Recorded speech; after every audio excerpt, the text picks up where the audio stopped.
তেল গরম হয়ে গেছে, এর মধ্যে একটু জিরে ফোড়ন দেবো, একটু শুকনো লঙ্কা, একটু তেজপাতা।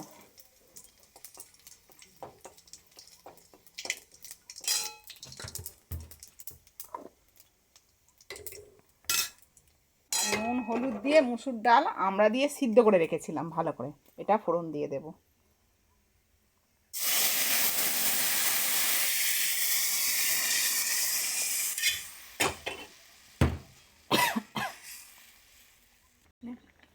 ডালে ফুটে এসে গেছে, একটুখানি আদা বাটা দেব, একটু আদা বাটা দিলাম, একটু চিনি দেব, একটু ভালো করে ফুটে গেলে লাগিয়ে নেব। হয়ে গেল আমাদের আমড়া দিয়ে ডাল। এই যে ছোটো ছোটো আমড়া দিয়ে টক ডাল হয়ে গেছে। ডাল এবার লাগিয়ে নেব। হয়ে গেছে আমাদের আমড়া দিয়ে টক ডাল। কেমন হয়েছে বন্ধুরা কমেন্টে জানাবেন।